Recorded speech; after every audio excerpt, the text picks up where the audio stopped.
Okay, as I'm getting ready to leave this beautiful place in northern England, I wanted to reflect upon, some of the stuff I saw while I was here. And so I came over to Yorkshire in Sheffield for a nutritional conference where we talked about the importance of meat, engaged in debates on meat versus plant eating, and met, once again, dozens upon dozens of people whose lives have been dramatically improved by what we're doing nutritionally. And it certainly shows that how important nutrition is in health, and how it can be used to mitigate and reverse disease, and it does so very frequently and very consistently. So it's a extremely powerful message, and it was great to be surrounded by a room full, an auditorium of people that feel the same way and have seen what I have. Many physicians, in fact, lots of physicians were seeing some of the same things I'm seeing, and it gives me greater and greater confidence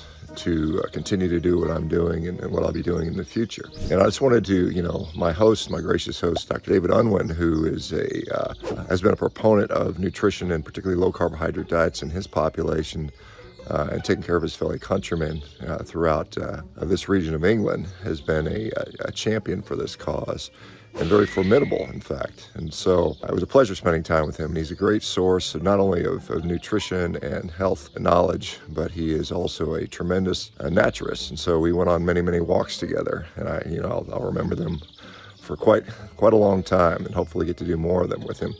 But he taught me, quite a bit about nature, listening to the birds that we hear, and what they, what are they saying, what are they trying to do, and how important they are. Learning about the different types of, fauna that was there, and flora, pointing out the different varieties of rhododendron, or the coppery beech trees, or the, Welsh poppies, or the bluebells, and things like that. All these things I take for granted because you don't know what to call them. You just kind of walk by them, and you don't take the moment to, reflect and see how important they are. And he's set up several bird sanctuaries where he uses, the different plants, and including animal agriculture. And this is something that was very impressive.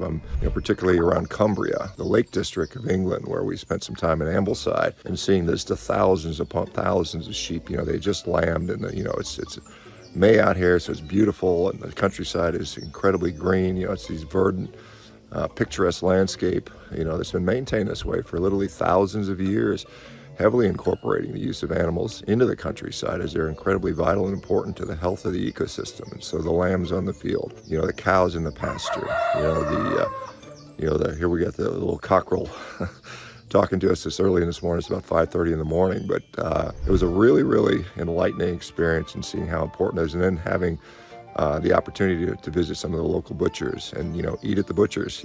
David's son is a butcher. In fact, he was voted the best butcher in all of the UK. And so we had these wonderful, tremendous beef ribs that were sourced from a cow that, was raised literally 2 miles away from when we ate it. And so incredibly important to see this in action, and see how beautiful the landscape is, and how important the animals play a role in this. And so just a beautiful time. And so hopefully, we can convince many, many more people how important this is, not only for human health and nutrition, which is so incredibly and vitally is, and I see that every day, but how we can also use that to beautify and improve the planet, because animals are necessary in that. We need those, not only for our own health, but for developing ecosystems. And what David is doing here with several bird sanctuaries set up, there are literally thousands of these beautiful songbirds. I was woken this morning by the sound of a song thrush at about 4:30 this morning, and I could identify the bird, which was kind of a cool thing. So anyway, I'll leave you guys with that.